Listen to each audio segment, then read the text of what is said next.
estudiar esta palabra, confiando en el Señor que nos ilumine, nos guíe y podamos salir instruidos, enseñados por la verdad del Evangelio. ¿Lo tienen? Gálatas capítulo 6, versículo 6. Dice la palabra de Dios así: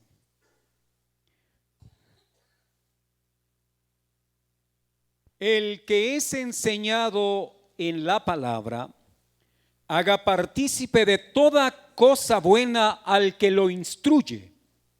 ¿Están ahí? Gálatas 6:6. El 7 dice: no os engañéis, Dios no puede ser burlado, pues todo lo que el hombre sembrare, eso también segará. Porque el que siembra para su carne, de su carne segará corrupción, mas el que siembra para el Espíritu, del Espíritu segará vida eterna. No nos cansemos pues de hacer bien, porque a su tiempo segaremos si no desmayamos. Así que según tengamos oportunidad, hagamos bien a todos y mayormente a los de la familia de la fe. El título del sermón, de la enseñanza de hoy es: los discípulos no se deben cansar de hacer el bien. O sea, los seguidores de Cristo no se deben cansar de hacer el bien. ¿Pero qué es hacer el bien? Jesús habló de dos mandatos principales de toda la legislación divina. Y esos mandatos principales es: ame al Señor tu Dios con todo tu corazón, con toda tu mente y con toda tu alma. Y el segundo es: ame al prójimo como a sí mismo. Pero luego Jesús con sus discípulos les dijo: amen como yo los he amado.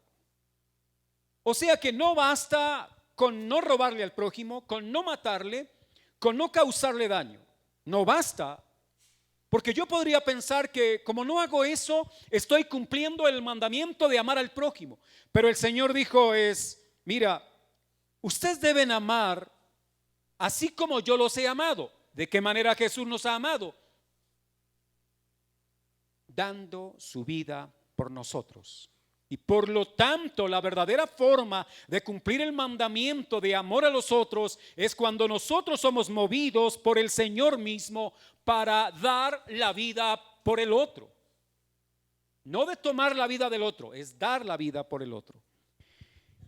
El capítulo que está en estudio para esta mañana ya está en la parte práctica de la carta, donde Pablo está enseñándole a los Gálatas cómo aterrizar verdades del Evangelio, cómo vivirlas en lo cotidiano. Porque uno puede tener ideas claras doctrinalmente ubicadas en la Biblia, pero luego no saber cómo poder vivirlas. Y a la verdad, ideas aquí que pueden ser bastante ortodoxas o correctas, pero no vividas, pues a la verdad no son de importancia. El que dice que ama a su hermano, pero le ve padecer de hambre y no lo ayuda, pues nada es. El Señor dijo acerca de que el que no tiene amor no es nada. Y la única forma de hacer bien al otro es por medio del amor. Mejor, hacer bien es hacer la parte que nos corresponde de amar al otro. Agustín de Hipona dijo: ama y haz lo que quieras.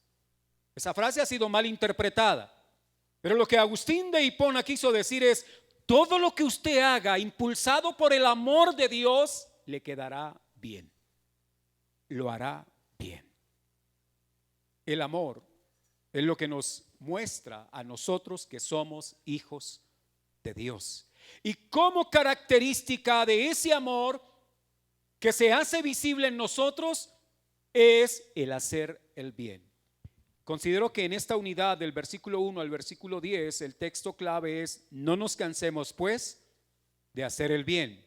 Y en la primera parte tocó cómo hacer bien al hermano que ha faltado, al hermano que ha pecado.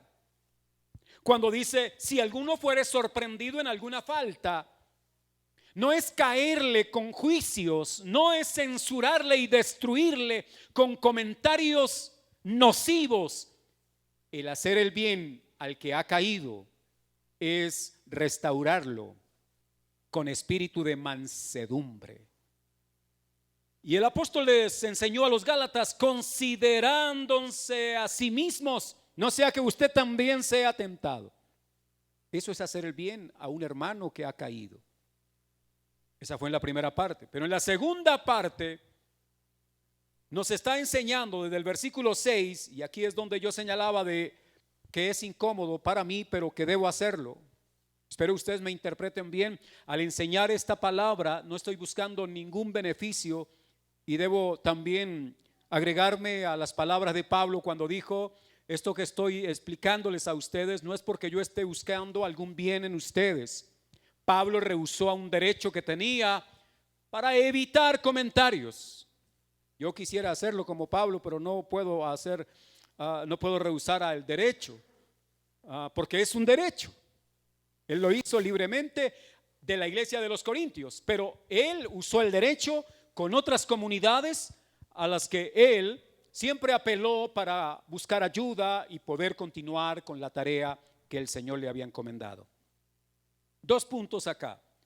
El primero es: no nos cansemos de hacer el bien a los que están encargados de la instrucción en la iglesia, porque ese es el versículo 6. No nos cansemos de hacer el bien a los que instruyen por medio de la palabra a la comunidad cristiana.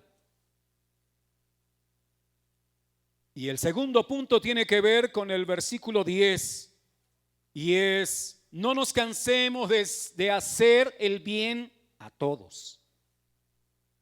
¿Queda claro? Primer punto, aquí en la enseñanza de hoy, es hacer el bien a los que están encargados de instruir en la iglesia, de enseñar. Leamos ese versículo precisamente, el 6. El que es enseñado en la palabra, creo que es bien claro. No está hablando de que el que es enseñado en otra cosa, sino el que es enseñado en la palabra, haga partícipe de toda cosa buena al que lo instruye. Quisiera preguntarle si el lenguaje de Pablo es difícil de comprender o está expresado en palabras sencillas que nosotros podemos fácilmente discernirlas. ¿A quién está dirigiendo Pablo la enseñanza en el versículo 6? Pero directamente ahí, ¿a quién? Al que es instruido, al que es enseñado, a la persona que está recibiendo instrucción bíblica, enseñanza bíblica, que está siendo discipulado. A él está dirigiendo de forma específica el mensaje. En forma general a los Gálatas y a nosotros aquí en esta mañana, pero de manera específica le está hablando a aquellos que están recibiendo instrucción por parte de los maestros de la palabra en la iglesia o en sus hogares. ¿Qué es lo que les está diciendo? Que hagan partícipes de toda cosa buena al que lo instruye. Bueno, estuve estudiando en la semana qué significa eso de hacer partícipe de toda cosa buena al que lo instruye. La palabra participar aquí en el idioma en el que se escribe el Nuevo Testamento, que es el griego, es la misma expresión para comunión. Mejor, la palabra que aparece es koinonía. O sea, hágalo partícipe en el ambiente de la comunión, de tener en común con el otro. En este caso, con el que le está enseñando la palabra. Por eso aquí en español y en la Reina Valera dice: haga partícipe, o sea, que el hermano que le instruye en la palabra sea beneficiado, que Dios le use a usted para beneficiar a ese hermano. Y aquí va a apuntar a que la iglesia que es enseñada actúe de manera sana y correcta, haciéndole bien a los que predican el evangelio. Y quiero antes explicar lo siguiente. La iglesia está recibiendo cualquier cantidad de ataques que apuntan a debilitar el trabajo de la iglesia. Y una de las maneras que está utilizando el adversario, el oponente a la iglesia, es debilitando el trabajo de los que Dios ha llamado a la predicación y a la enseñanza del evangelio. ¿Cómo? Cuando aquí Pablo les dice a los hermanos, ustedes hagan partícipes a sus maestros de toda cosa buena. Ahí está apuntando, permítanme señalarlo, y usted dirá, el pastor va a acomodar. No voy a acomodar porque la verdad de las cosas de este mundo, no tengo hambre, no tengo afán. O sea, ese no es mi afán y por eso puedo hablar con libertad del tema. 15 años he estado con vosotros, como diría Pablo, hablándole a los ancianos en Éfeso, y ninguna cosa he tomado de forma abusiva. Ustedes han visto mi andar, dijo Pablo.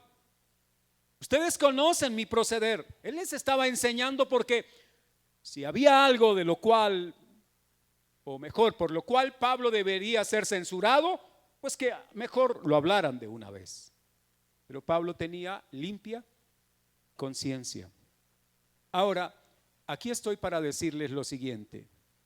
El pasaje está apuntando a que los que son enseñados deben favorecer con bienes materiales a los que enseñan la palabra. Bienes materiales, no entienda que usted debe vender su casa y compartirla con el que le está enseñando la palabra. Por favor, yo no estoy diciendo eso. Yo lo que estoy diciendo es que el que es enseñado haga partícipe de toda cosa buena y tiene que apuntar esto a cosas de tipo económico. ¿Por qué razón lo voy a decir? Porque Pablo en la primera carta a los Corintios lo dejó de forma un poco más explícita y quisiera llevarles, aunque es otra carta, pero es el mismo autor y como está hablando de hacer bien a los que instruyen en la palabra, Pablo escribió en esta carta las siguientes palabras que nos dan mayor luz. En el versículo 11 de Primera de Corintios 9 dice: si nosotros, ¿quiénes serían nosotros? Los apóstoles, los predicadores, los que enseñaban el evangelio. Si nosotros sembramos entre vosotros lo espiritual, ¿qué es lo espiritual que enseñan los maestros de la palabra? La palabra, el evangelio. ¿Y sabe qué dijo? ¿Es gran cosa si cegáremos de vosotros lo material? Pablo estaba diciendo, nosotros sembramos en el pueblo, en la iglesia, los bienes espirituales. Y está diciendo, luego en un interrogante que él coloca en el versículo 11 dice: ¿es pues gran cosa que cegáremos lo material de ustedes? O sea, ¿creen ustedes que es mayor los bienes materiales que los bienes espirituales? Y luego el apóstol Pablo, para que no quedaran dudas, dijo lo siguiente en el versículo 13: ¿no sabéis que los que trabajan en las cosas sagradas comen del templo? Y él estaba haciendo mención de la institución sacerdotal, allá de los sacerdotes del templo judío. Pregunto, ¿esos sacerdotes judíos de qué comían, de qué vivían? De su trabajo en el templo, porque ese también es un trabajo. Ahora, luego le dijo, y los que sirven al altar, del altar, participan. ¿Ustedes saben que los que juegan fútbol viven del fútbol? Sí, ¿saben eso? Que algunos viven de contar chistes. Que algunos viven de difundir información. Bueno, todos vivimos de alguna profesión, quiero decir, bueno, de la gracia de Dios, pero alguna labor realizamos. Y Pablo aquí estaba diciendo que los ministros del evangelio sirven del altar y deben participar del altar. Pero cualquiera podría decir, pastor, eso está haciendo alusión al Antiguo Testamento. Porque en las redes sociales hay un ataque al derecho que tienen los que predican el evangelio de vivir del evangelio. Usted entra a las redes sociales y empiezan a hablar de que si usted trae una ofrenda a la iglesia o trae un diezmo, usted es bobo. ¿Han leído acaso así algo en la Biblia? Y le dicen, ¿cómo se le ocurre? Los compañeros de trabajo también le dicen, no sea bobo. Usted lo que hace es llevarle plata al pastor. Y algunos hermanos dicen, oye, sí, mi amigo tiene la razón. El que dejó el mensaje en la internet para atacar al evangelio y a la iglesia, entonces no falta el que dice, tiene razón. Tienen razón cuando los predicadores del evangelio quieren vivir a expensas de los creyentes para llevar una vida de lujos, una vida de extravagancias que a la verdad avergüenzan nuestro trabajo de predicar y enseñar la verdad de Cristo. Y muchos hay así, hermanos. No ocultamos que haya muchos que el Señor no ha llamado a predicar la verdad del evangelio. Por eso no les interesa la verdad, no les interesa sembrar lo espiritual para la transformación de la vida de las personas. Lo que les interesa es pulir y perfeccionar un mensaje para sacar provecho de la gente que no lee la Biblia. Que aunque dicen ser cristianos, muchos no leen la Biblia y son fácilmente engañados. Entonces, como existe ese cuadro de los engañadores, se llega a generalizar. Y al generalizar, entonces, de hecho, la revista Forbes hace unos años atrás sacó los 10 pastores más ricos del mundo. Y cuando usted entra a mirar ese ranking de los 10 pastores más ricos del mundo, usted, si es un hombre de Dios y una mujer de Dios, siente náuseas. Siente ganas de vomitar. ¿Por qué razón? Porque ellos no son pastores del rebaño del Señor. Ellos son pastores de sus propios vientres, de su propia avaricia. Dios quiere que la iglesia sustente a sus ministros, pero no con lujos. No para tener lujos, porque eso no es lo que enseña el evangelio. Ahora, mire lo que dice el versículo, ahí donde estamos en 1 Corintios, para seguir especificando un poco lo que Pablo estaba enseñándole a los hermanos allí. En el versículo 14, o sea, en el 13 enseñó que en el templo antiguo los que oficiaban como sacerdotes vivían del templo, que los levitas que ayudaban en los sacrificios del altar, ellos también vivían de los sacrificios del altar. Y entonces hay hermanos que dicen, eso fue en el Antiguo Testamento. Pero entonces lea el versículo 13, perdón, el versículo 14. Y el versículo 14 dice, así también, ¿también qué? Ordenó ¿quién? El Señor a los que anuncian el evangelio que vivan del evangelio. Pregunto, por eso digo que para mí es incómodo, porque yo como por ofrendas que ustedes dan. Y yo visto por ofrendas que ustedes dan. Yo no les voy a mentir.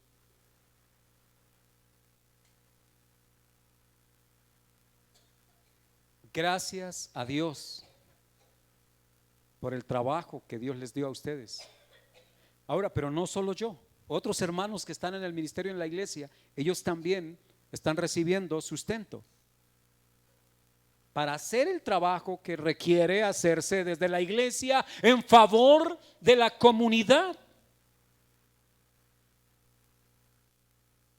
Y el texto está diciendo, así lo ordenó el Señor. Yo quisiera preguntarle aquí a los hermanos pastores que también están presentes, a algunos hermanos estudiosos de la Biblia y todo eso, ¿dónde ordenó el Señor eso?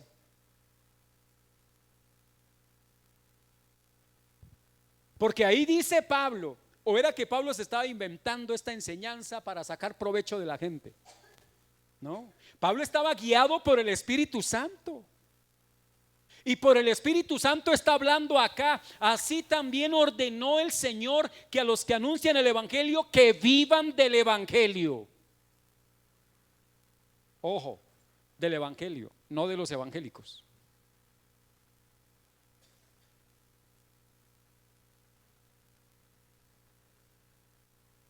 ¿Sabe dónde ordenó? Cuando Jesús mandó a los 12 y les dijo, vayan y lleven este mensaje. Y no lleven cinto, no lleven dinero, no lleven comida, porque a donde ustedes lleguen, el Señor les estaba diciendo, a través de las personas yo voy a proveerles a ustedes, porque el obrero es digno de su salario. Eso fue lo que dijo Jesús. Y Él lo estableció así, Él ordenó. Cuando estableció a la iglesia y estableció el ministerio para la predicación del Evangelio, así lo estableció. Él lo ordenó. Hermanos, vuelvo a pedir comprensión frente al tema y no quiero que ustedes saquen de contexto las palabras que yo les estoy refiriendo, porque quienes me conocen saben que tampoco tengo ninguna pretensión de tipo económico. De hecho, ayer hablaba con algunos hermanos y yo les decía, el día que por alguna razón yo deba salir de acá, solo me verán sacar la ropa, porque no tengo más. O sea, digo los muebles, la ropa, las cosas del hogar, porque no tengo nada más que sacar. Pero sabe una cosa, eso no me hace pobre. Y por tener muchas cosas materiales no me hace rico. O sea, yo no soy pobre por carecer de cosas materiales, pero el que tiene cosas materiales tampoco es rico por eso. Porque la verdadera riqueza y la verdadera perla de gran precio se llama Jesucristo el Señor. O sea que teniendo poco, teniendo mucho de las cosas materiales, teniendo al Señor Jesucristo en nuestra vida, tenemos la más grande de todas las riquezas. Entonces podemos decir que somos verdaderamente ricos. ¿Queda clara la idea ahí?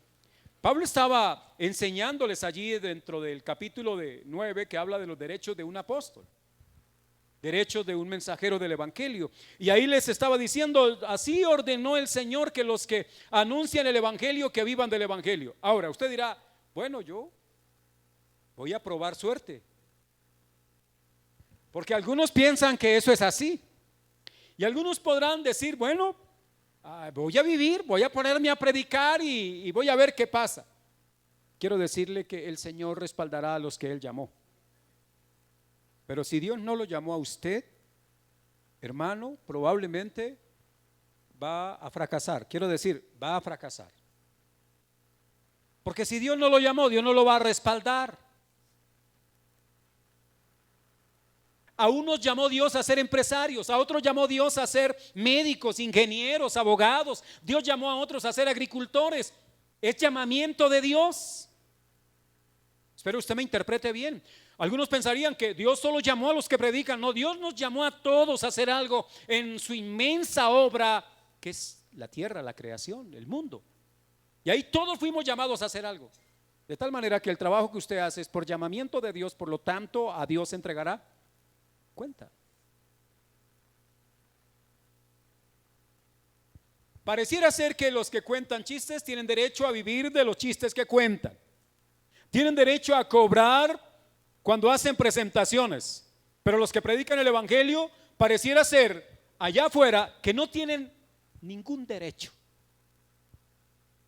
Porque la mejor forma de acabar con las organizaciones es quitando el financiamiento para las operaciones que se deben realizar.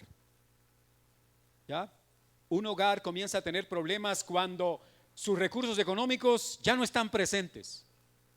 Créanme que por mucho amor que haya en una pareja, pero no hay algún recurso para satisfacer las necesidades, muy seguramente la pareja va a entrar en crisis.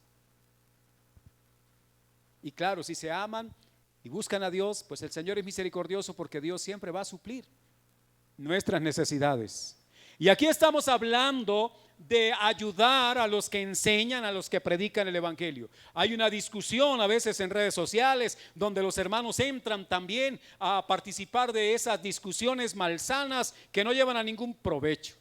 Como por ejemplo, ¿se debe diezmar? ¿No se debe diezmar?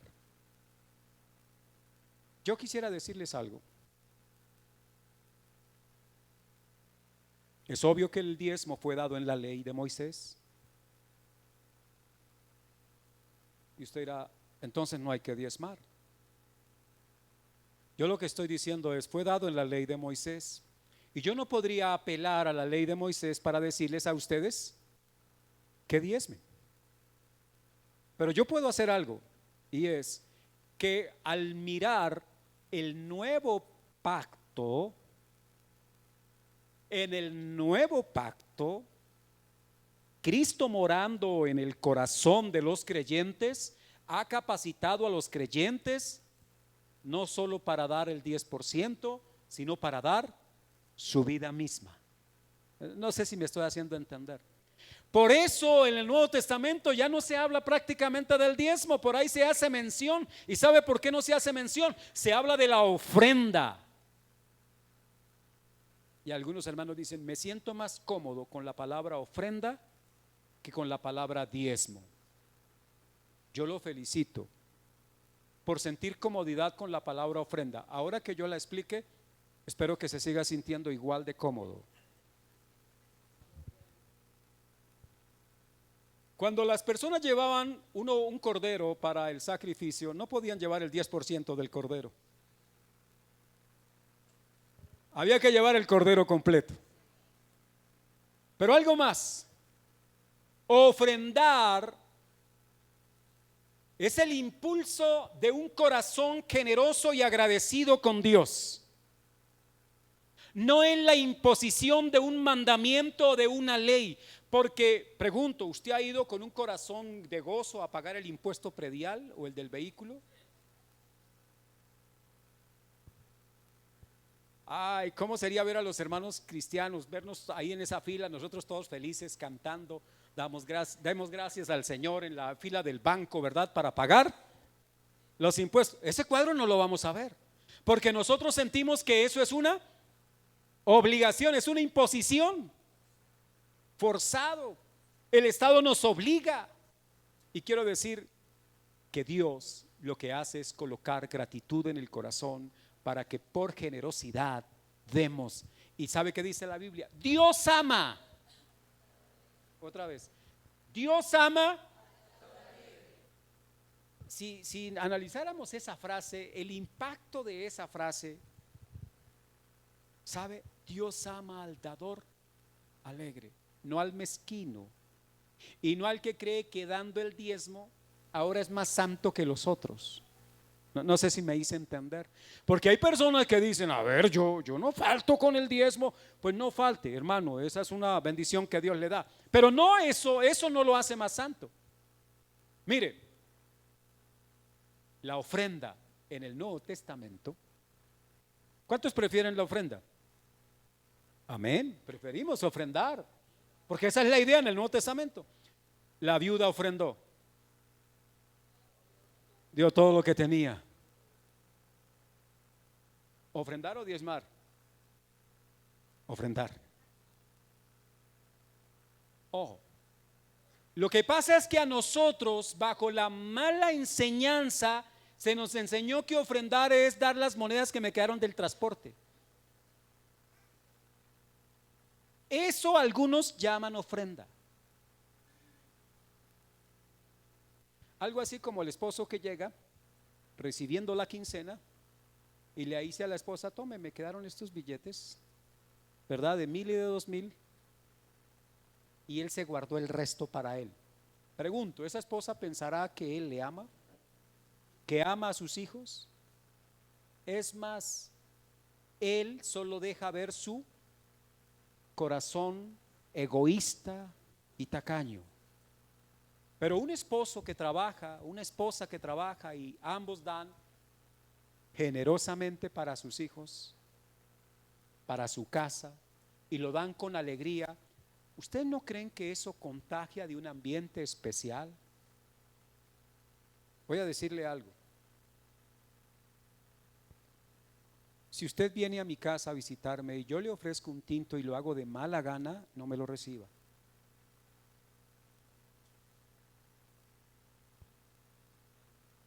¿Les parece? ¿Hacemos ese trato? Como si yo estuviera obligado a darles un tinto y entonces lo entrego casi que por obligación. Pero si yo les puedo ofrecer un tinto con generosidad, yo estoy seguro que la generosidad me pone a mirar el pocillo y, pero ¿con qué acompaño esto? No sé si me hago entender. O sea, la generosidad va más allá de los límites formales, porque la generosidad nos hace a nosotros rebosar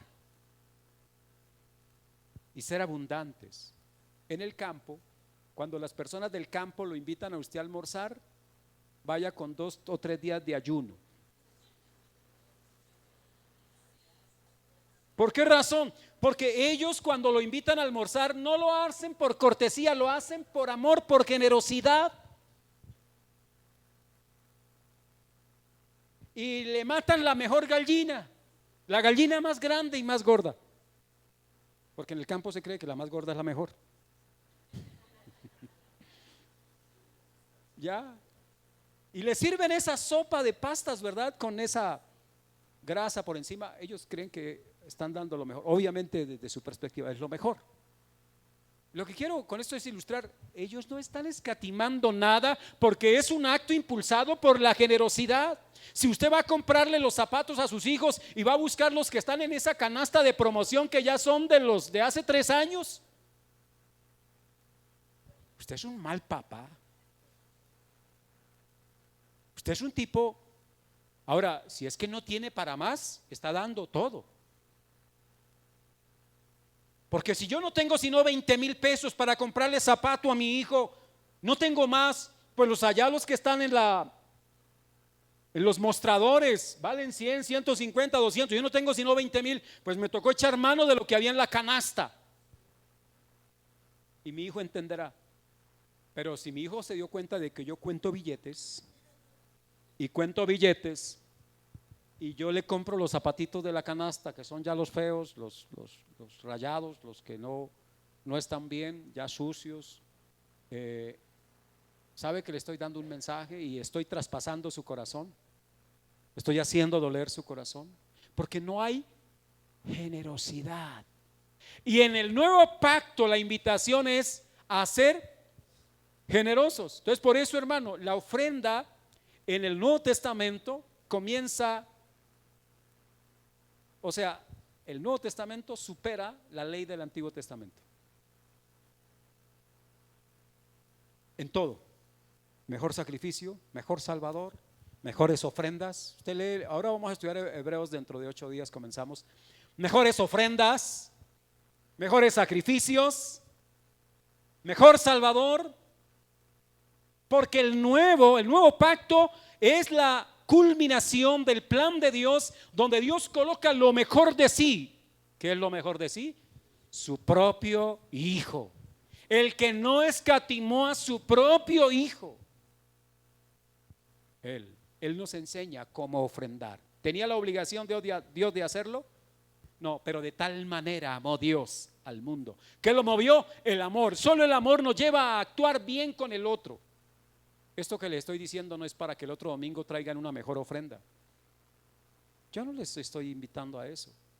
Es mi deber enseñar lo que la palabra de Dios nos muestra. Y aquí dice: haga partícipe de toda cosa buena, de toda.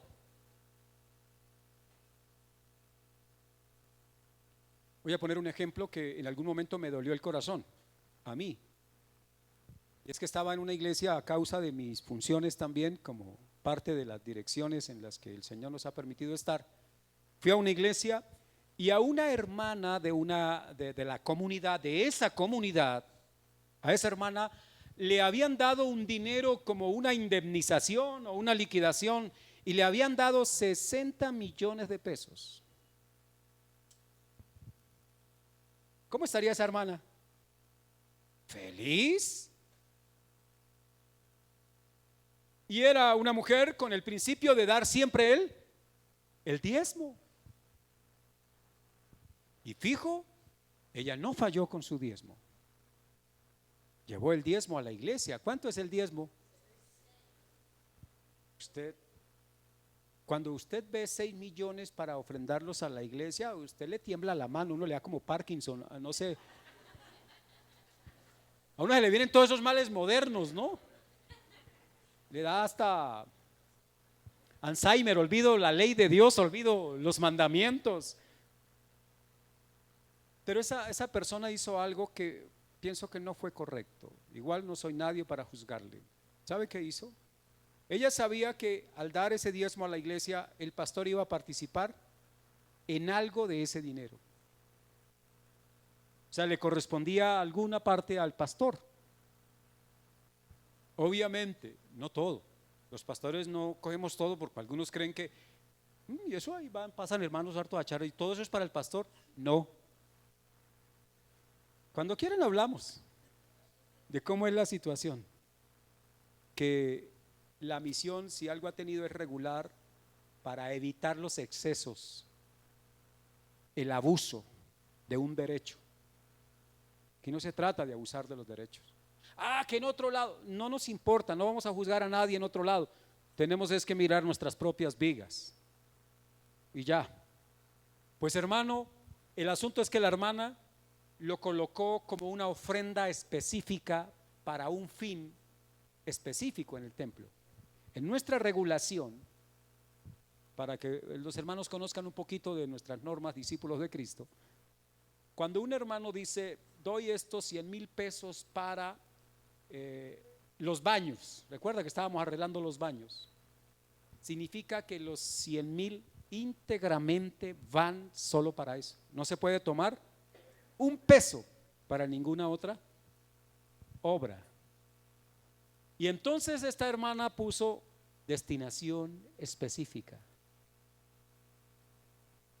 O sea, con eso ella vulneró el derecho del pastor. Porque para ella no fue mucho recibir 60 millones, bueno, 54 millones. Pero para el pastor recibir algo de los 6 le parecía mucho. ¿Notan el corazón? Ahora, ella calmó su conciencia diciendo, di lo que me correspondía, pero indirectamente, llevada por algún egoísmo. No sé si tenía alguna factura por cobrarle al pastor, algún pendiente, hizo eso. Ahora, ¿qué tenía que hacer el pastor? Pues nada, sencillamente nada, porque si es un servidor de Dios, debe confiar en el Señor. ¿Ya? Hay hermanos que de pronto podrían pensar así. Yo sé que ustedes no son así, porque algo que alabo de ustedes, hermanos, es su generosidad. Y si algunos no, están luchando para hacerlo. Pero aquí hay hermanos muy generosos, no solo con los que enseñan la palabra, sino con sus hermanos. Son generosos y quiero aplaudir eso. Dios los bendiga, sigan siendo generosos, porque el día que ustedes se mueran ya no tendrán oportunidad de la generosidad. El día que usted y yo muramos, ya no vamos a poder nosotros ir a llevar un pancito y una leche a un hermano en necesidad. La generosidad nos mueve a compartir con el otro. La palabra aquí, participar, es compartir, es koinonía. Comparta con el otro. Y aquí principalmente está diciendo comparta con los que le enseñan la palabra. Pero nosotros tenemos una forma de hacerlo, hermano, quiero dejarla clara. Eso no es que el pastor Luis va a donde el hermano Alex y le enseña y entonces el hermano Alex me toca pagarle la venida. No. ¿Sabe qué pedimos? Que ofrenden, hermanos. el que trae el diezmo, traiga su diezmo. Es la ofrenda mínima. De ahí para arriba es generosidad. Y la ofrenda es un acto de generosidad. Entonces, y con eso nosotros hacemos todo lo que tengamos que hacer, repartiendo como debe ser, administrando como debe ser. ¿Sabe qué hizo Bernabé? Si ustedes miran el capítulo 5 del libro de Hechos, bueno, final del capítulo 4 del libro de Hechos, dice: vendió una heredad y trajo el precio de la heredad y la puso a los pies de ¿quiénes? ¿Sabe qué significaba poner a los pies de los apóstoles? Entregar el derecho, el dominio sobre ese bien y colocarlo ahora para que ellos lo administraran como fuera posible. No fue que dijeron: Pedro, hermano, usted que me cae bien, que me enseña la palabra, venga, le voy a dar a usted. Yo quisiera también pedirles, es eso, si algún día quiere invitar a alguno de los hermanos que le enseñan a almorzar, invítenlos. No, está bien. Imagínese que le trajeron una gallina de esas grandes, gordas del campo, y usted piensa que el hermano que le va a discipular, ¿verdad? Poderlo hacerle partícipe. Sí. Esa es una forma de vivir esto que está enseñando la palabra. Pero sostener la enseñanza, la expansión del evangelio es responsabilidad de todos nosotros. Unos contribuimos de una manera. Yo sé que hay hermanos acá que no tendrán tiempo para ir a enseñar, para estudiar, para dedicarse al estudio de la palabra, a la oración. No van a poder porque ellos tienen un llamado de otra manera. Y resulta que cuando aportan de sus bienes materiales, están ayudando, se hacen partícipes del bien espiritual que se está causando en medio de la sociedad. ¿Me expliqué? O sea, usted dice: yo no puedo ir, pero yo ayudo para que otros vayan. Al final, el resultado no es solo de los que predican, no es solo de los que enseñan. El resultado es que Dios ha usado toda la comunidad para el mismo fin, que es el evangelio sea predicado y las vidas sean transformadas y el nombre de Cristo exaltado y reverenciado.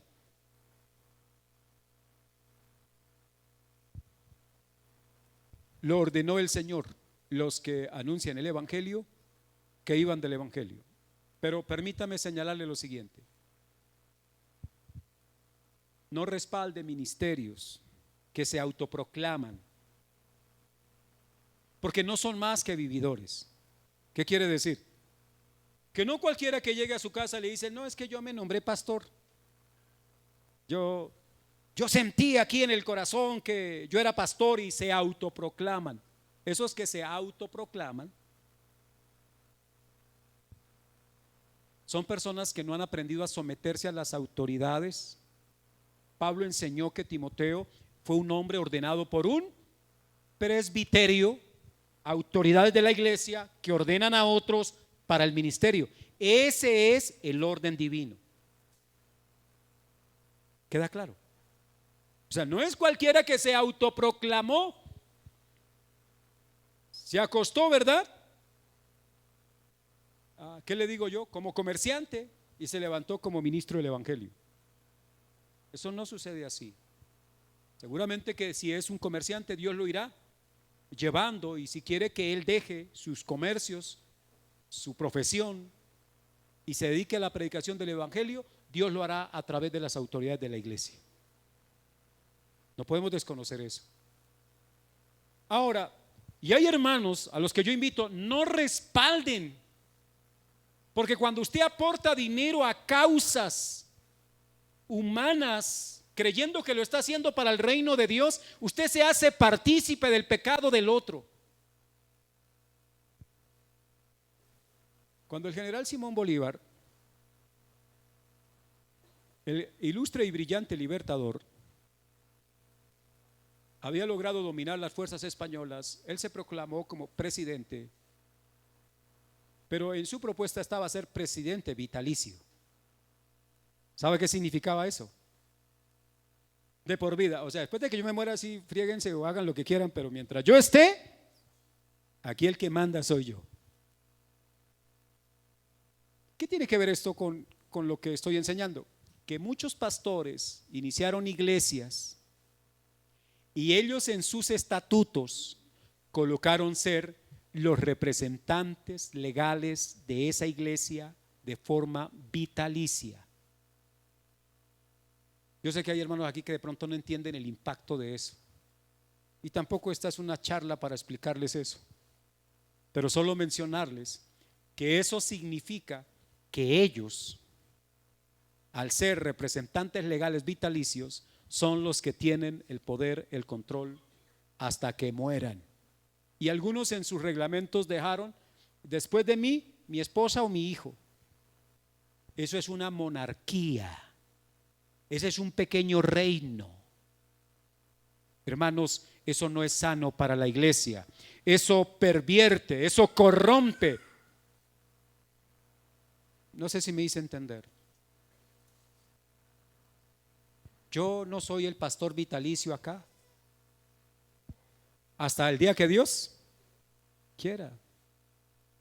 Ahora, soy el presidente de la misión, o funjo como presidente de la misión. Solo me quedan 3 años. No soy vitalicio. Alabo a Dios por eso. Porque los que se hacen vitalicios en cargos de poder o de autoridad se corrompen. Y parecieran ser que son los únicos que Dios usa. Mentira. Dios usa a quien Él quiera usarle. Pero hay personas que están llevando cantidades de dinero y engrosan, no, amados hermanos, las arcas de la iglesia, los dineros para la predicación del evangelio, sino para el deleite de sus líderes, para el lujo de sus líderes.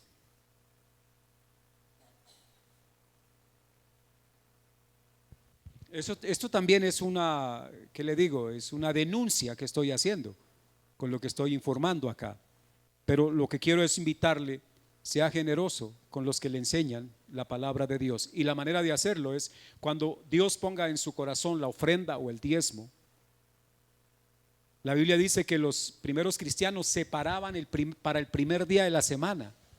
O sea, para el día de reunión, ellos separaban de acuerdo a como Dios los había bendecido en la semana y traían esa ofrenda en el primer día de la semana, para ayudar a los apóstoles en la gran tarea, para ayudar a los predicadores de la época en la gran tarea de la predicación del evangelio. Aquí a veces mandamos a algunos hermanos a ayudar en los campos misioneros que tenemos y a veces nos toca decirle, mire hermano, pues solo hay esto, ¿no? Gasolina, peajes y de pronto por ahí para tomarse una gaseosa o algo así, porque no hay mucho. Pero sé que quienes van lo hacen con el gozo, agradeciendo a Dios por esos hermanos que facilitan el que nosotros podamos hacer esa tarea. Y finaliza el pasaje diciendo ahí, así que según tengamos oportunidad, hagamos bien a todos, o sea, no solamente a los que nos instruyen, sino a todos. Y ese bien que debemos hacer a ellos es ayudarlos, ayudar a los demás. Según tengamos oportunidad, hagamos bien a todos, mayormente a los de la familia de la fe. ¿Sabe qué está diciendo la Biblia? Bueno, ayude a los que le enseñan la palabra, ayude a todos, pero especialmente a los de la familia de la fe. ¿Y sabe quién es el familiar suyo en la fe? El hermano, la hermana, el que está a su lado, el que está atrás, esa es su familia en la fe. Necesitamos ser más cercanos como familia en la fe, para en la cercanía poder identificar a qué hermano puedo ayudar, no qué hermano me puede ayudar. Porque algunos, cuando ven que a la iglesia llega un hermano con capacidad económica, no faltan algunos que empiezan a hacerle amistad para buscar provecho. Son tan corruptos como otros y pareciera ser que la luz del evangelio no les ha alumbrado. Si usted ve a un hermano con recursos, dele gracias a Dios, pero no procure su amistad para encontrar algún favor de ellos. Eso es pecaminoso, eso está mal, no es correcto.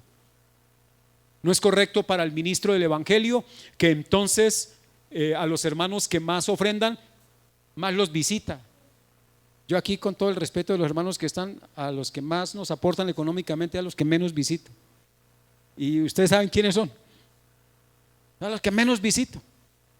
¿Por qué razón? Porque no quiero ser visto. Y tampoco, a veces creo que los hermanos que son más generosos, Dios cada vez los bendice más. Y los bendice más. Y hay hermanos que dicen, ¿por qué será que a mí no, Dios no me bendice? Bueno, falta algo de generosidad, porque lo que el hombre siembra, eso ciega, eso dice la Escritura. Y el que siembra para su carne, para sus deleites, en vez de ayudar a la expansión del Evangelio, porque el Estado no nos va a dar un peso para que nosotros prediquemos el Evangelio, el Estado nos va a tratar de impedir que lo hagamos. Porque la gente allá afuera no lo va a hacer. ¿Sabe quiénes nos van a ayudar para que sigamos predicando el Evangelio en tiempos de tanta dificultad? Nosotros, los mismos cristianos. Hágale bien a su hermano. ¿Tiene necesidad su hermano de aliento espiritual? Aliéntelo con la palabra. ¿Está su hermano caído por alguna situación de pecado? No le ponga el pie encima, ayúdelo, visítelo, dígale: hermano, yo estoy con usted, quiero orar por usted para que el Señor lo fortalezca y lo ayude. ¿Tiene su hermano una necesidad económica? Dígale: yo no se la puedo resolver, hermano, pero puedo ayudar con esto, un granito de arena. Ayudamos al otro. Creo que eso, practicando así, cumplimos la ley de Cristo. Si usted mira en los primeros versículos del capítulo que hemos leído, dice: y así cumplimos la ley de Cristo. Estamos llamados a cumplir no la ley de Moisés, pero sí la ley de Cristo. Y en la ley de Cristo hay unas ordenanzas que debemos llevar a la práctica. Pero en la ley de Cristo vivimos por amor, hacemos el bien por amor y nos movemos por generosidad. Hermano, quiero dejar claro al final: yo no estoy enseñando esto porque esté interesado en vivir mejor de lo que estoy. Yo vivo bien, gracias a Dios. Vivo bien, porque no necesito mucho para vivir.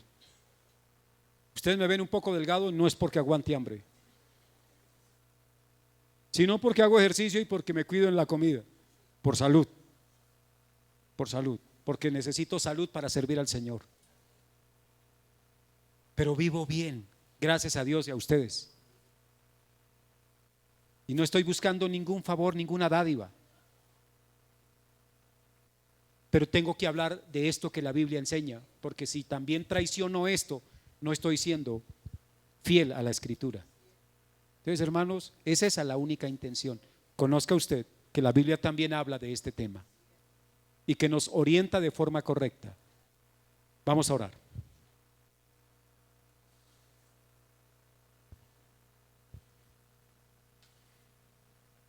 Quiero que usted ore pidiendo a Dios generosidad para ayudar en la predicación del Evangelio. A veces podemos enviar unas ofrendas a hermanos que sirven al Señor, que tienen hijos y que pasan momentos difíciles. Y canalizamos recursos para hacerlos llegar de lo mismo que ustedes traen. Dígale: Señor, enséñame a ser un hombre generoso, una mujer generosa. No piense que si da un diezmo se volvió legalista. No. Si da un diezmo, usted está aprendiendo a desprenderse de lo que usted ha considerado suyo, pero que no es suyo. Porque a Dios no solo le pertenece un 10%, le pertenece todo. Su propia vida le pertenece a Él. Y en el nuevo pacto Jesús se entregó todo en la cruz para enseñarnos que nos debemos íntegramente a Él, que todo es de Él.